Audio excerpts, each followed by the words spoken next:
Good morning, Santa Barbara. Good morning, Iloilo. Good morning, Philippines. My dear friends, welcome to this pre-bid conference and bid opening. Requirements have been posted, and this was done to fully prepare you for the activity today. Although you have con- Although you have the requirements, you are still not sure if what you submit contains the needed details.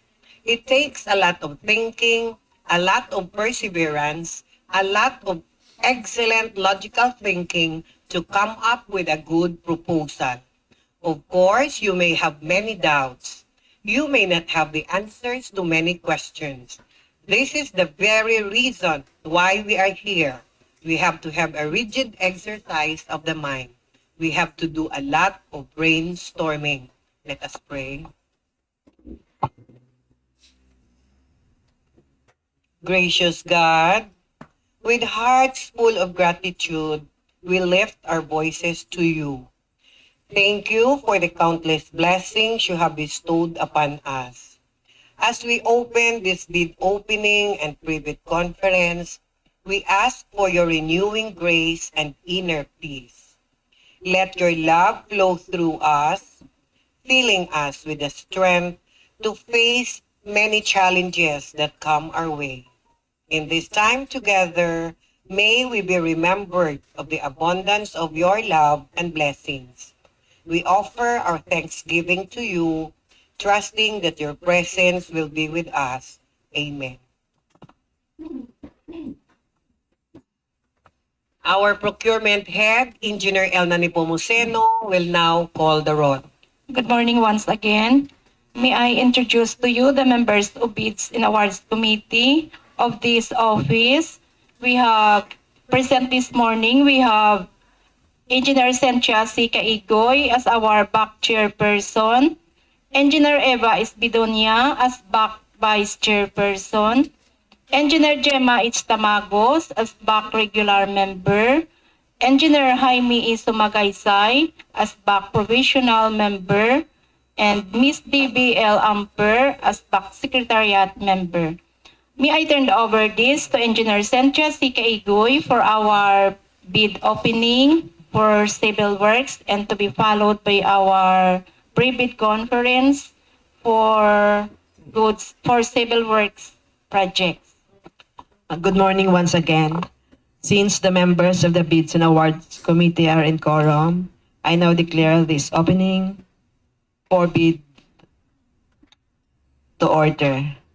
We have one contract project ID to be bid today, and then we will to be followed by the private conference for civil works. We have contract ID 24GI0082, repair, rehabilitation, reblocking of road along national roads, Iloilo City-Leganes-Dumangas Coastal Road, S00150 PN, kilometer 12 plus 00 to kilometer 17, with exemption, location Leganes, Iloilo, with approved budget for the contract 909,000. We have a lone bidder, Vyong Construction and Supply, and we have no bidder who submitted electronically. Required bid security for all projects. Cash or cashier's manager check issued by a universal or commercial bank, 2% of the approved budget for the contract. Bank draft guarantee or revocable letter of credit issued by the universal or commercial bank, 2% of the approved budget for the contract. Surety bond callable upon demand issued by the surety or insurance company, duly certified by the Insurance Commission as authorized to issue such security, is 5% of the approved budget for the contract. And for the bid securing declaration, it must be 120 calendar days validity period. Now, let's proceed to the opening and preliminary explanation of bids and determination of compliance requirement for technical component envelope A, Class A, and Class B documents.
For eligibility results, for contract ID 24GI0082, repair, rehabilitation, reblocking of road along national roads, Iloilo City, Leganes, Dumangas Coastal Road, S00150 PN, at kilometer 12 to kilometer 17 with exemption. Beyond construction and supply, legal aspect passed, technical aspect passed, and financial aspect passed. Now let's proceed to the opening of financial proposal envelope B.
The financial results for contract ID 24GI0082, repair, rehabilitation, reblocking of road along National Road, Iloilo City, Leganes-Dumangas Coastal Road, S00150 PN, kilometer 12 plus kilometer 17, with exemption with approved budget for the contract, 909,000.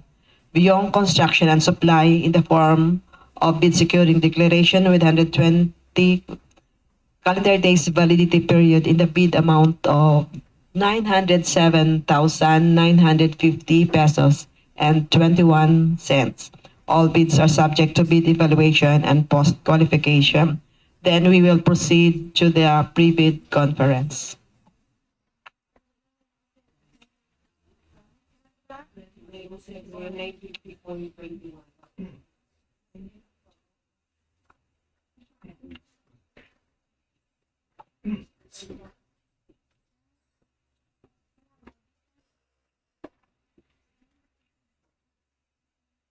Contract ID number 24GI0077.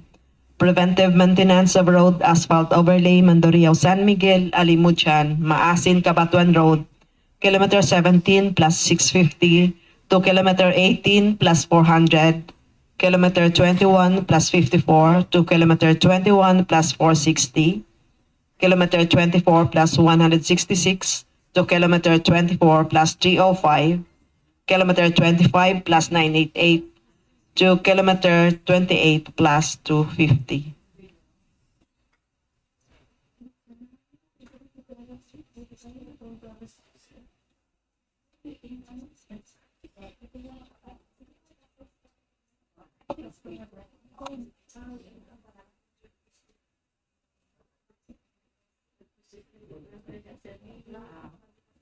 We will proceed our pre-bid conference at 10 o'clock in the morning.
Contract ID number 24GI0077, Preventive Maintenance of Road Asphalt Overlay, Mandurriao-Sn Miguel-Alimodian-Maasin-Cabatuan Road, Kilometer 17 plus 650 to Kilometer 18 plus 400, Kilometer 21 plus 54 to Kilometer 21 plus 460, Kilometer 24 plus 166 to Kilometer 24 plus 305, and Kilometer 25 plus 988 to Kilometer 28 plus 250.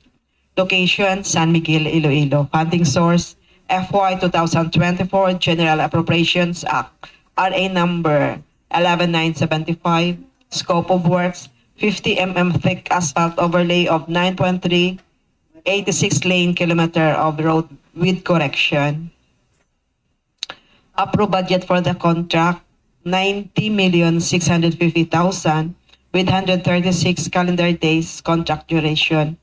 Then we have contract ID number 24GI0078, Preventive Maintenance of Road Asphalt Overlay Iloilo City, City-Leganes-Dumangas Coastal Road, Kilometer 10 plus 710 to Kilometer 13 plus 530, and Kilometer 13 plus 644 to Kilometer 14 plus 121. Location, Leganes, Iloilo. With funding source, FY 2024 General Appropriations Act, RA number 11975. Scope of works, 50 thick asphalt overlay of 10.659 lane kilometer of road with correction, and with 96,530,000 approved budget for the contract, and with 140 calendar days contract duration. We have contract ID number 24GI0079, construction of Aganan flood control structures, Jaro-Aganan River, Barangay Talongadian, Site 3, Santa Barbara, Iloilo. Location, Santa Barbara, Iloilo. Funding source, FY 2024 General Appropriation Act, RA number 11975. Scope of work, construction of reinforced concrete flood control.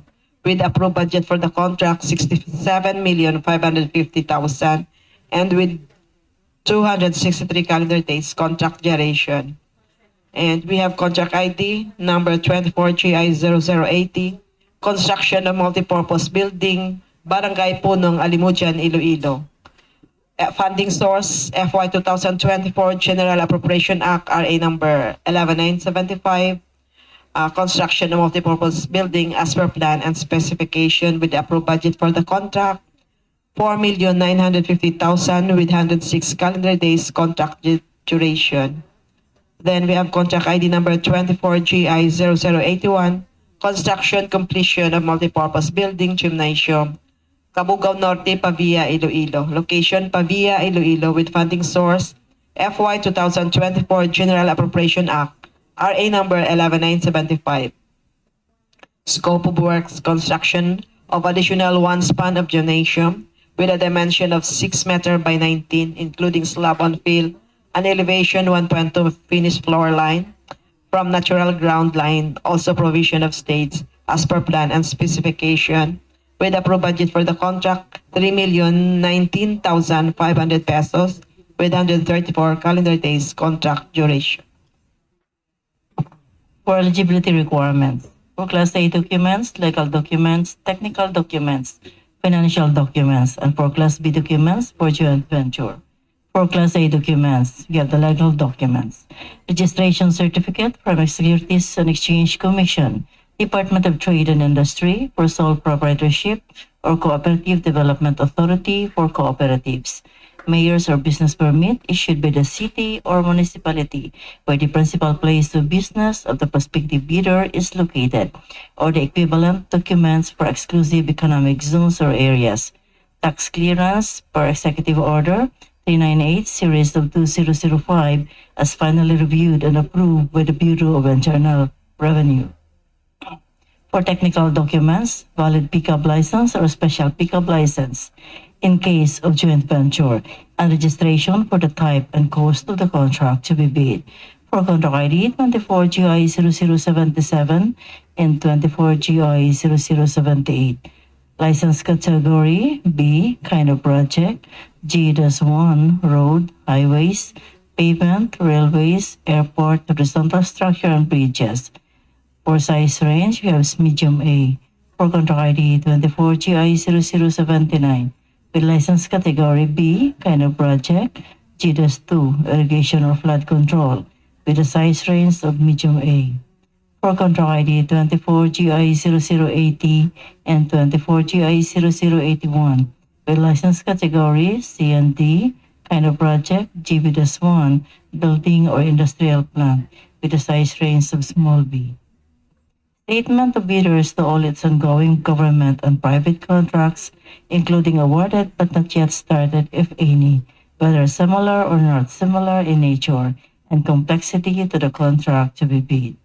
Statement of the bidder's single largest completed contract, similar to the contract to be bid.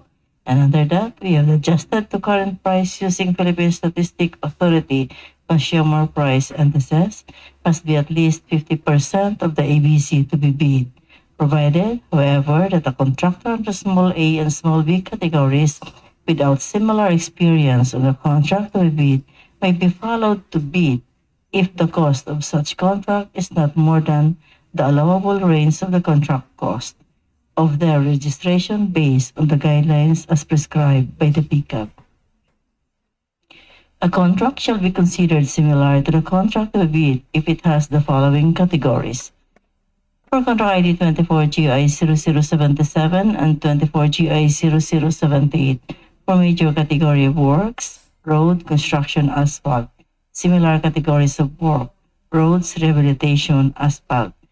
For contract ID 24GI0079, major category of works, flood control, construction, slope protection using structural measures such as revetment, retaining wall, and wire net.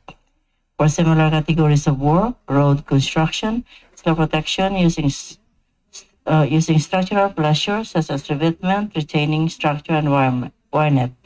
Flood control, hydraulics, river control. Ports or harbors, causeway, flood controls, hydraulic dam. Friday 24 GI0080 and GI0081, major category of works, building, construction without piles, low-rise concrete frame, 1 to 5 story. Similar categories of work, building, construction with piles, high-rise concrete frame, cast and place piles. Building, construction with piles, low-rise, concrete frame, cast and place piles. Building, construction with piles, high-rise, concrete frame, driven piles. Building, construction with piles, low-rise, concrete frame, driven piles. Buildings, construction without piles, high-rise, concrete frame. Buildings, industrial plant, low-rise. Buildings, industrial plant, high-rise. Buildings, industrial plant, medium-rise. For financial documents, the bidder's audited financial statement showing, among others, the bidder's total and current assets and liabilities, stamp received by the BIR or its duly accredited and authorized institutions for the preceding calendar year. It should not be earlier than 2 years from the date of bid submission. The bidder's computation of net financial contracting capacity must be at least equal to approved budget for the contract, computed using the prescribed formula. NFCC is equals to current assets minus current liabilities times 15 minus the value of all outstanding or uncompleted portion of the projects under ongoing contracts, including awarded contracts yet to be started, coinciding with the contract to be bid. The value of the domestic bidders' current assets and current liabilities shall be based on the latest audited financial statements submitted to the BIR. And the for Class B documents for joint venture, valid joint venture agreement in accordance with the RA 4566 and its IRR. Each partner of the joint venture shall submit the respective fellowship certificate of registration in accordance with Section 8.5.2 of this IRR. The submission of the technical and financial eligibility documents by any of the joint venture partners constitutes compliance, provided that the partner responsible to submit the NFCC shall likewise submit the statement of all of its ongoing contracts and audited financial state. Submission and receipts of bids. For the first envelope, which is technical proposal, and the second envelope, that is the financial proposal. One original copy of the first technical and second financial envelope of its bid. Please take note that prior to the sale of bidding documents, only the following documents are required from prospective bidders to wit. First, company ID or any government-issued ID, or authorization letter, if not authorized liaison officer in the CWA, which is the special power of attorney for sole proprietorship or board partnership joint venture resolution with secretary certificate for corporation, partnership, joint venture, and cooperative. The contents of the first envelope, which is the technical proposals, are the following: valid and updated certificate of GIPS registration under platinum membership in accordance to the GPPB Resolution 15-2021, dated October 14, 2021, issued in accordance with amended section 8.5.2 of the 2016 revised IRR of RA 9184. Another pickup license and registration, special pickup license if joint venture. Statement of all ongoing government and private contracts.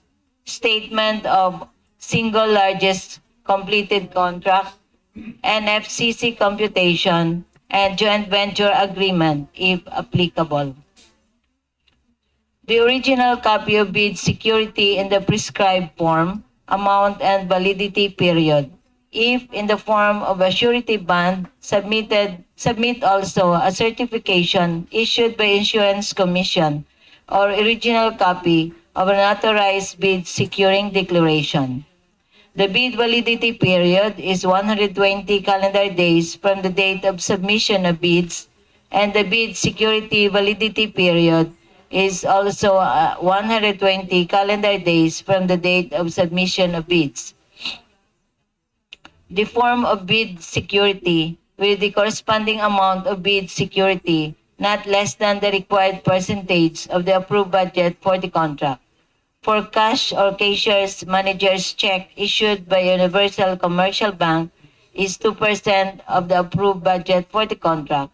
For bank draft guarantee or irrevocable letter of credit issued by Universal Commercial Bank is 2% of the approved budget for the contract.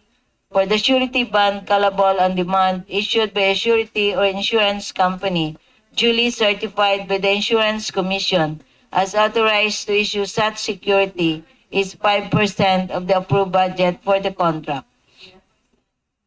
The project requirements, which shall include the following. First, organizational chart for the contract to be bid, list of contractors' personnel such as project manager, project engineers, materials engineer, and foreman, to be assigned to the contract to be bid with their complete qualification and experience data. Another, list of contractors' major equipment units which are owned, leased, and under purchase agreements, supported by proof of ownership or certification of availability of equipment from the equipment lessor vendor for the duration of project, as the case may be. And another, original duly signed omnibus statement, and if applicable, original notarized secretary certificate in case of a corporation, partnership, or cooperative, or original special power of attorney of all members of the joint venture, giving full power and authority to its officer to sign the OSS and do acts to represent the bidder. For the contents of the second envelope, which is the financial proposal, are the following.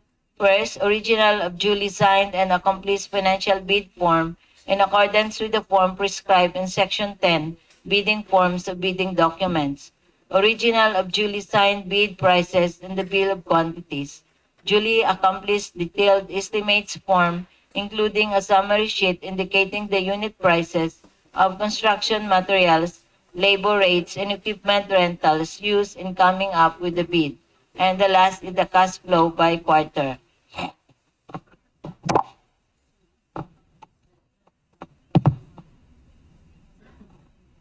Bid evaluation. The financial component of the bids which passed bidder shall be evaluated using non-discretionary criteria, including arithmetical corrections or computational errors in those determine the correct total calculated bid prices. The BAC shall automatically disqualify any total calculated bid price which exceed ABC. The following factors are to be considered in the evaluation of the bid prices. The completeness of the bid. Bids not addressing or providing all of the required items in the bidding documents, including the BOQ, shall be considered non-responsive, and those automatically disqualified. No price in the required item shall be considered non-responsive, and those automatically disqualified, indicating a zero or a dash free to the government. All prices are deemed to include all taxes. Arithmetical errors. Bid prices in figures versus words prevail. The total price per item versus unit price per item as extended or multiplied by the quantity of the item, the unit price prevails. Total price versus the actual sum of component items, actual sum prevails. The unit cost in the detailed estimate versus unit cost in the BOQ, the BOQ prevails. The total calculated bid prices as evaluated and corrected for the computational errors and other bid modifications which exceed ABC shall be disqualified. For post-qualification, a post-qualification shall verify, validate, and ascertain the veracity, authenticity, and validity of all Class A eligibility documents supporting the field job certificate of registration and membership in accordance with Section 8.5.2 of Revised IRR of RA 9184, and all other statements made and documents submitted by the bidder using non-discretionary criteria. These criteria shall consider but shall not be limited to the following: legal requirements to verify, validate, and ascertain licenses, certificates, permits, and agreements submitted by the bidder, and the fact that it is not included in any blacklist as provided in Section 25.3 of Revised IRR of 9184. For technical requirements, verification and validation of the bidder's stated competence and experience and the competence and experience of the bidder's key personnel to be assigned to the project. Verification and availability and commitment and or inspection and testing for the required capacities and operating conditions of equipment units to be owned, leased, under purchase by the bidder for use in the contract under bidding.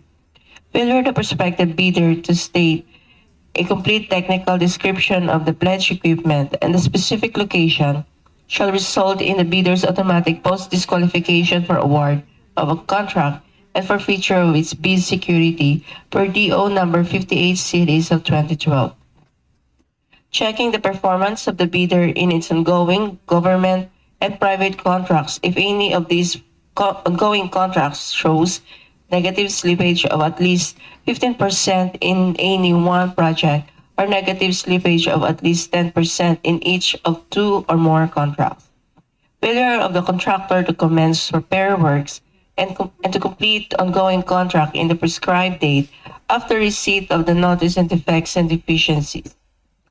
Failure of the contractor to commence repair works on contracts with pending certificates of acceptance in the prescribed date after the receipt of the notice of defects and failures. Substandard quality of works or unsatisfactory performance per contract term and conditions at the time of inspection.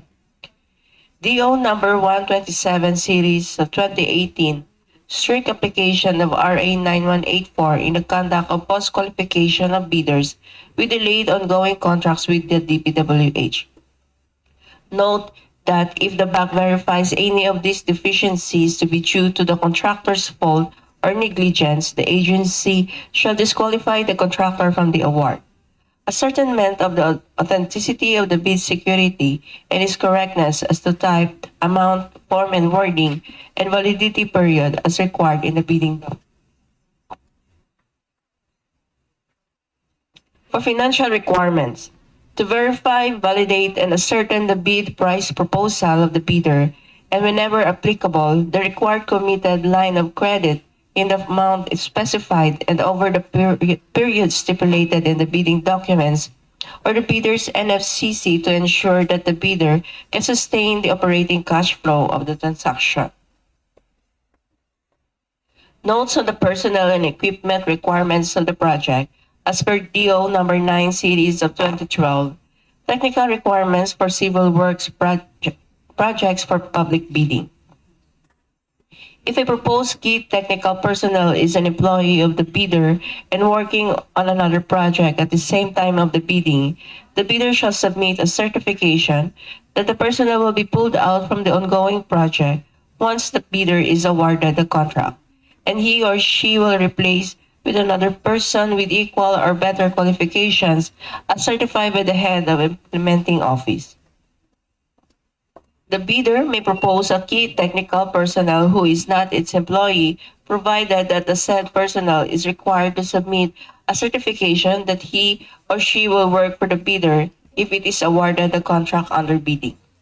This certification shall be included in the first envelope of the sealed bid. Also to verify during post-qualification is the set of equipment pledged by the bidder.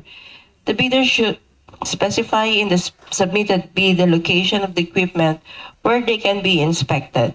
If any equipment is not in the specified location, then the bidder shall be post-disqualified. The list of key personnel for all projects, the following: project manager with 5 minimum years of similar experience and 5 minimum years of total work experience. Project engineer, 3 minimum years of similar experience and 3 minimum years of total work experience. For project inspector, we have 2 minimum years of similar experience and 2 minimum years of total work experience. For materials engineer 1, 2 minimum years of similar work experience and 2 minimum years of total work experience. For safety officer, we have 1 minimum year of similar experience and 1 minimum year of total work experience. Lastly, for foreman, 1 minimum year of similar experience and 1 minimum year of total work experience. List of key equipment units may be owned, leased, and or under purchase agreements supported by certification of availability of equipment from the equipment lessor or vendor for the duration of the project. For the list of key equipment, you may refer to the posted bidding document.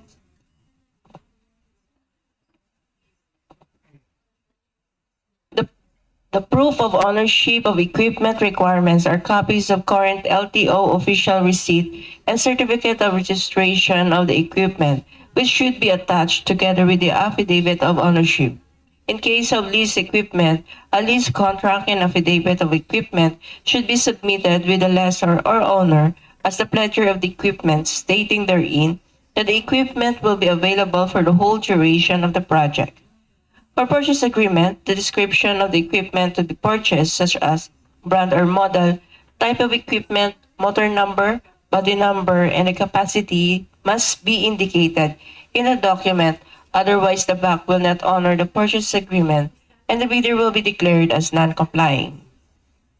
Likewise, list of contractors' major equipment units pledged to be used for the project must be supported by proof of ownership if it is owned, lease agreement if it is being leased, and purchase agreement if to be purchased.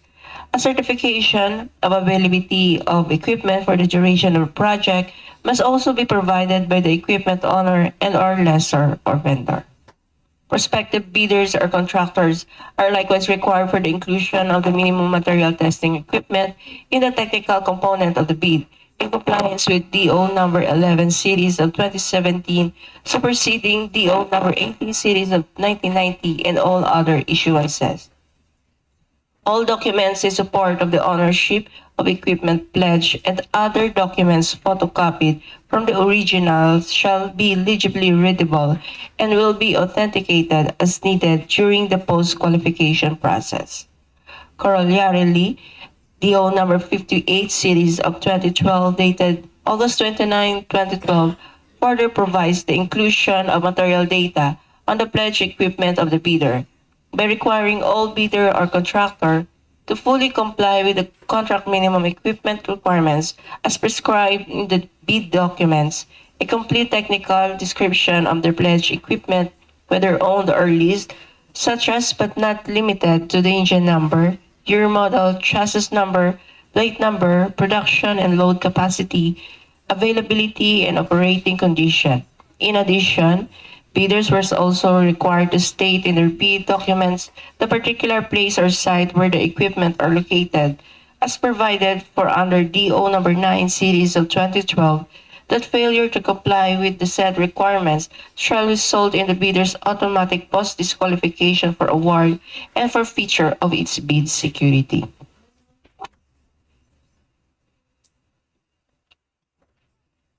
The contract award shall be awarded to the bidder whose bid has been determined to be the lowest calculated and responsive bid as a result of the detailed evaluation and post-qualification conducted. Contract award should be made within the bid validity period. Subcontracting is not allowed. Common reasons for rejection of bids, ineligibility and post-disqualification of bidders. Failure to submit the original copy of the surety bond certified by the Insurance Commission indicating the name of project, the procuring entity, and the name of contractor. Shorter bid validity and bid security validity period. Overlapping of pledged equipment and committed key technical personnel. Failure to indicate the validity of bid in the bid form.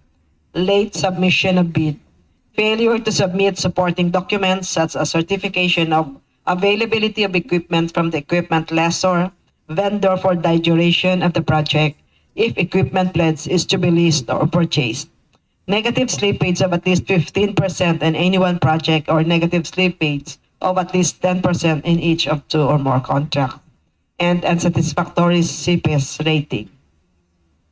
Common errors in the submission of bids. Incomplete pages of bid for technical and financial documents. Authority of the signatory to sign on behalf of the bidder. For single proprietor, signatory should be the owner proprietor only. For corporation and cooperative, board secretary certificate and board resolution.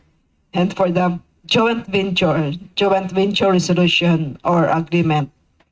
And for the partnership, as indicated in the articles of partnership.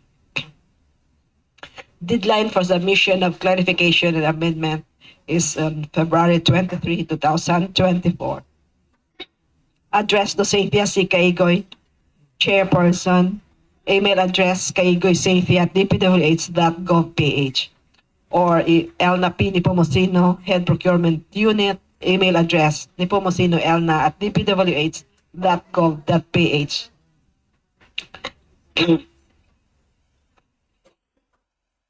Deadline for submission of bids. March 4, 2024 at 9 a.m. Number of copies of bid proposal, 1 original copy of the first technical and second financial envelope of its bid. Place of submission of bids, Back Procurement Office, DPWH Iloilo 4, DEO.